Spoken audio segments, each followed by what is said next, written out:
बिस्मिल्लाहिर्रहमानिर्रहीम। अस्सलाम वालेकुम नाज़रीन, मैं हूं आसिम नसीर और आप देख रहे हैं हमारा यूट्यूब चैनल आसिम सीरीज। नाज़रीन, हमारे साथ मौजूद हैं मशहूर मारुफ एस्ट्रोलॉजर न्यूमरोलॉजिस्ट मलिक महबूब साहब। अस्सलाम वालेकुम मलिक साहब, क्या हाल है, कैसे हैं आप? वालेकुम अस्सलाम। अल्लाह का करम है। आप बताएं क्या हाल चाल है आसिम साहब। मैं बिल्कुल ठीक हूं मलिक साहब। और एक खबर मेरे सामने से गुजरी, मैंने कहा आपसे उसके ऊपर सितारों की रोशनी में जरा लें इंफॉर्मेशन के क्या आप कहते हैं।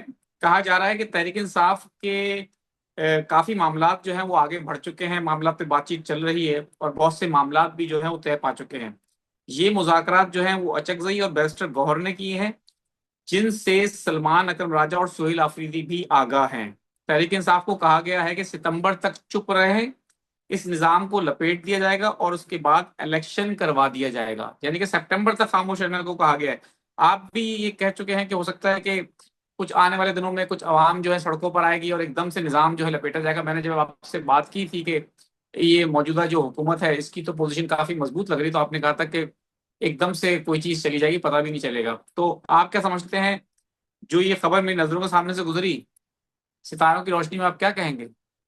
जी, मुझे ऐसा लगता है और इस बात पे मैंने आपको बहुत दफा वीलॉग में गाय बगाए बताता रहा हूं कि ऐसे हालात बनेंगे जिसकी वजह से हुकूमत टिक नहीं पाएगी।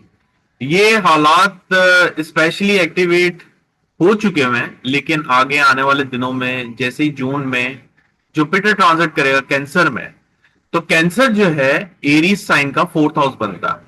और अगर पाकिस्तान असेंडेंट देखे तो पाकिस्तान का असेंडेंट एरीज है, और एरीज से ये अवाम के घर में ट्रांजिट करेगा।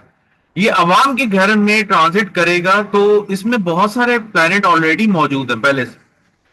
मर्क्यूरी है, सैटर्न है, मुझे पूरी तरह से गुमान पड़ता है शायद मून भी है अगर मैं गलत नहीं हूं। लेकिन ऐसा लगता है कि इन प्लैनेट, सन तो है पक्की बात है, इन प्लैनेट की वजह से जो कॉम्बिनेशन है, एक कॉम्बिनेशन नहीं बहुत सारे कॉम्बिनेशन बन रहे हैं इसमें। अक्सर कॉम्बिनेशन ऐसे दिख रहे हैं कि आवाम पहले परेशान होगी, लेकिन बाद में आवाम को रिलीफ मिलेगा। वो किस सेंस में मिलेगा? वो इस सेंस में मिलेगा जब वो हुकूमत को साइडलाइन कर देगी। तो ऐसा लगता है कि आने वाले 2-3 महीने बड़े मुश्किल भी हैं। ये बात याद रखिएगा, ये इतना आसान नहीं है, ना ही ये इतना आसान होगा, क्योंकि कुदरती आफात का जो एक सिलसिला है वो भी जून से एक्टिवेट हो रहा है। और तो मैंने आपको बताया कि 3-4 प्लैनेट होने की वजह से हम सिर्फ हाउस को नहीं देखते, हम प्लैनेट को देखते हैं, फिर उसके नक्षत्र को देखते हैं, फिर वहां से ट्राइन कंजंक्शन या स्क्वायर क्या बन रहा है वो अलग चीजें होती हैं, उसको भी जहन में रख के प्रिडिक्शन देनी पड़ती है। तो इन सब चीजों को अगर मैं देखूं तो मुझे ऐसा लगता है कि पाकिस्तान की सियासत में बहुत बड़ा टर्मोइल आने वाला है। ये टर्मोइल इस तरह से भी हो सकता है कि जो लोग अभी इस वक्त अ, हुकूमत का हिस्सा है वो शायद इनके अगेंस्ट हो जाए। जैसे पीपल्स पार्टी बहुत ही क्लियर है, वो शायद अभी कहा भी जा रहा है कि कोई 28वीं तरमीम आ रही है, लेकिन मुझे नहीं लगता कि अभी कोई तरमीम आने वाली है। ये बात बहुत ही क्लियर है। ये नॉर्मली तब होता है जब सैटर्न रेट्रोग्रेड होता है, और उससे भी ज्यादा सैटर्न और जुपिटर दोनों एक साथ रेट्रोग्रेड होता है, तो पाकिस्तान में तरमीम आती ही आती। अब ये आप ये नहीं समझिएगा, वैसे सैटर्न जुपिटर हर साल होते हैं, लेकिन कुछ कॉम्बिनेशन ऐसे होते हैं प्लैनेट के जिसमें सैटर्न जुपिटर अगर साथ में रेट्रो हो जाए तो वो कंफर्म ये बताते हैं कि पाकिस्तान में तरमीम आएगी। फिलहाल मुझे तरमीम के चांसेस नहीं नजर आ रहे। बहुत ही लाइट चांसेस हैं, 2 या 3%। और मैं इसलिए इसको कंसिडर नहीं कर रहा हूं क्योंकि जुपिटर और सैटर्न जिस हाउस में टाइम बना रहे हैं उसमें हुकूमत के लिए मुश्किलात है, तरमीम से वो बच नहीं पाएंगे। मलिक साहब, आपको क्या लगता है, तहरीक इंसाफ का कुछ लगता है कि कोई तहरीक शुरू कर सकती है महंगाई के हवाले से, जो पाकिस्तान में सूरत हाल है, और वो उसको कन्वर्ट कर दे खान साहब की रिहाई में? आपको तहरीक इंसाफ का मुस्तकबिल में क्या कोई नजर आता है कि सड़कों पर आएगी या कोई ऐसी मूवमेंट स्टार्ट हो सकती है? तहरीक तो चलाएंगे, लेकिन आप ये पूछ रहे हैं कि अगर ये लोग तहरीक को इस तरह से लेकर आए कि आई मीन महंगाई के लिए ला रहे हैं और फिर खान साहब के लिए कन्वर्ट करते हैं, ये बताना एस्ट्रोलॉजिकली बड़ा मुश्किल है। लेकिन तहरीक डेफिनेटली है, और मुझे ऐसा लगता है कि ना सिर्फ ये तहरीक, और भी लोग किसी वजूहत की बिना पर बाहर आने वाले हैं। और ऐसा दिखता है कि आने वाले दिनों में ये जो पानी का मसला है ना, ये बहुत बड़ा बहुत बड़ा ही मसला बनने वाला है। स्पेशली ये आप देखिएगा, जैसे ही 15 मई को सन ट्रांजिट करेगा आगे नेक्स्ट हाउस में, प्रॉब्लम शुरू हो जाएंगी आपके सामने।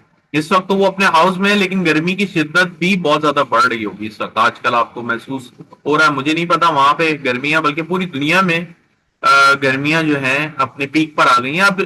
काफी लोग ये बोलेंगे कि यार ये तो मौसम है तो इसमें तो आएंगी। जी बिल्कुल आप सही बोल रहे हैं, लेकिन मौसम के हिसाब से आप प्लैनेटरी पोजीशन भी देखें।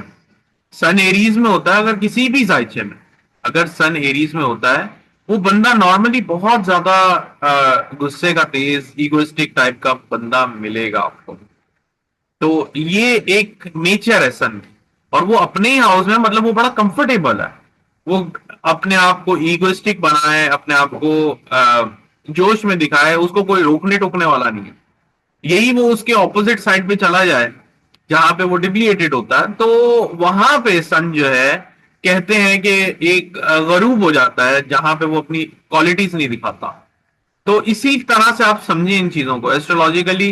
अगर आप एरीज से स्टार्ट करें 7th हाउस में, आपको तब दिसंबर दिखेगा।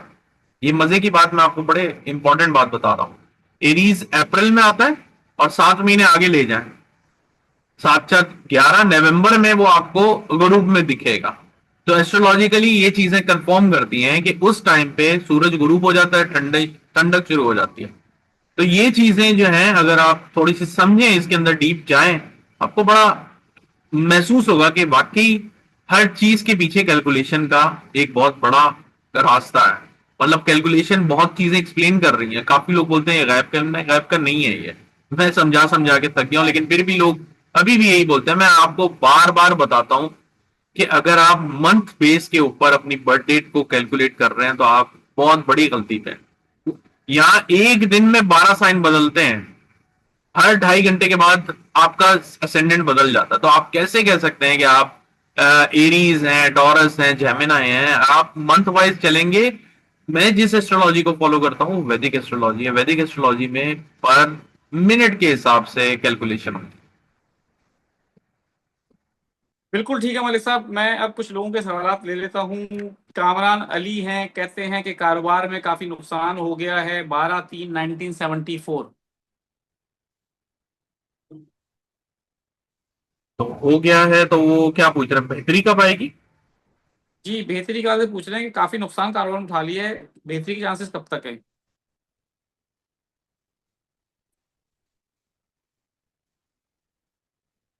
सर मुझे अभी थोड़ा टाइम दिख रहा है इसमें। अनफॉर्चुनेटली आपके लिए मसाइल अभी जरा पड़े हुए हैं। 6 मार्च 1989। वो कह रहे हैं कि प्लीज मुझे गाइड कर दें कि मुझे जॉब कब तक मिल सकती है।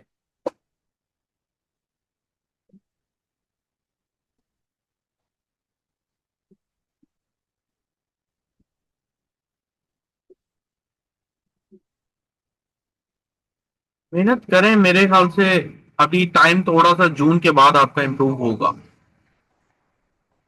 11/6/2007 डेट ऑफ बर्थ है। वो सवाल ये कर रहे हैं कि मेरे भांजे ने नेट और वाईफाई के केबल में 20 लाख इन्वेस्ट कर रहे हैं, उनके लिए काम सही रहेगा? ये बताना तो मुश्किल है, लेकिन मुझे ऐसा लगता है कि इनकी लाइफ में एक मेजर चेंज आ रहा है जून के बाद। तो जून के बाद अगर स्टार्ट करें तो अच्छा रहेगा। चले, हमारी भी दुआ है अल्लाह उनको कारोबार में तरक्की दे। सागर अली है, 30/10/1992। मलिक साहब, माली तौर पर कब मजबूती आएगी? 1992।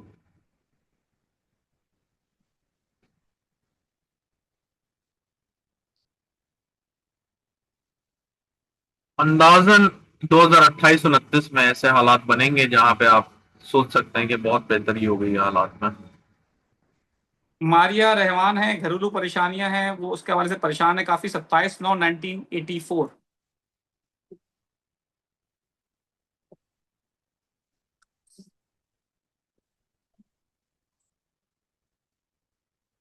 अभी ये रहेंगी, लाइफ में आपकी स्ट्रगल है, नजर आ रहा है। बिल्कुल ठीक है मलिक साहब, बहुत बहुत शुक्रिया हमें वक्त देने के लिए। नाज़रीन, यहाँ हमारे वीलॉग का वक्त खत्म हुआ। मुझे और मलिक महबूब साहब को दें इजाजत। आखिर में हमारा वही पैगाम है, मुस्कुराएं, प्यार बांटें और अपने आसपास के लोगों का ख्याल रखें। अल्लाह हाफिज।